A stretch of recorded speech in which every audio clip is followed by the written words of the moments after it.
Hello students, இப்போ நம்ம இதில் பார்க்க போகிறது 7ஆம் வகுப்பு கணிதம் 2ஆம் பருவம் 3வது பாடம் பார்த்தீங்கன்னா இயற்கணிதம். எடுத்துக்காட்டு 3.2. கொஷின் பாருங்கள், என்ன கேட்டுக்கிறாங்க. பின்வரும் எண்களை கொடுக்கப்பட்ட அடிமானத்தை பொறுத்து அடுக்கு வடிவில் எழுதுக. ஃபர்ஸ்ட் கொஷின் 1000 அடிமானம் 10 வச்சு எவ்வளோ வரணும். ரெண்டாவது 512 அடிமானம் 2. இது மூணாவது 243 அடிமானம் 3. ஃபர்ஸ்ட் கொஷின் பார்த்தீங்கன்னா 1000 அடிமானம் 10ன்னு சொல்லியிருக்காங்களா. அப்போ 10ஆல் காரணிப்படுத்துங்க பாருங்கள். 1000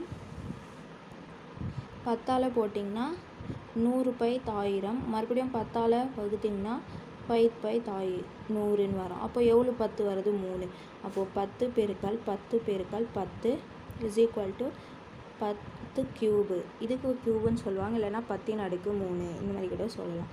அதுக்கப்புறம் ரெண்டாவது பாருங்கள் 512, இதுக்கு அடிமானம் 2ன்னு சொல்லியிருக்காங்க. பாருங்கள் 512 2ஆல் பண்ணிங்கன்னா 2 2 4 மீதி 1ன்னா 11. அப்போ 2 10 மறுபடியும் 1 6 2 12. மறுபடியும் 2ஆல் பண்ணிங்கன்னா 1 2 2 2 4 மீதி 1ன்னா 6 8 2 16.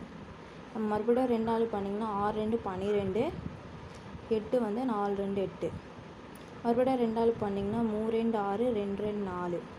மறுபடியும் 2ஆல் பண்ணிங்கன்னா 1 2 2 மீதி 1ன்னா 6 6 2 12. மறுபடியும் 2ஆல் பண்ணிங்கன்னா 8 2 16. மறுபடியும் 2ஆல் பண்ணிங்கன்னா 4 2 8. மறுபடியும் 2ஆல் பண்ணிங்கன்னா 2 2 4. அப்போ எத்தனை 2 வருதுன்னு பாருங்கள். 1 2 3 4 5 6 7 8 9. அப்போ 9னா 2 பெருக்கல் 2 பெருக்கல் 2 9 முறை போடணும். 1 2 3 4 5 6 7 8 9. அப்போது இது பார்த்திங்கன்னா 2 பவர் 9 இல்லைன்னா 2 அடுக்கு 9 இந்த மாதிரி வரும். அதுக்கப்புறம் மூணாவது கொஷின் பார்த்திங்கன்னா 243, இதோட அடிமானம் பார்த்திங்கன்னா 3ன்னு சொல்லியிருக்காங்க. பாருங்கள் 243 3ஆல் பண்ணிங்கன்னா 8 24 1 3 3. மறுபடியும் 3ஆல் பண்ணிங்கன்னா 2 6 மீதி 2ன்னா 21 7 21. மறுபடியும் 3ஆல் பண்ணிங்கன்னா 9 27. மறுபடியும் 3ஆல் பண்ணிங்கன்னா 3 3. அப்போ 3 பாருங்கள் எவ்வளோ வருது. 1 2 3 4 5 வருது. அப்போது 3 பெருக்கல் 3 பெருக்கல் 3 பெருக்கல் 3 பெருக்கல் 3. அப்போது 3 அடுக்கு 5 இல்லைன்னா 3 பவர் 5 இந்த மாதிரி படிக்கலாம். புரிஞ்சுதுங்களா? அவ்வளோதான். எடுத்துக்காட்டு 3.2 முடிஞ்சிச்சு.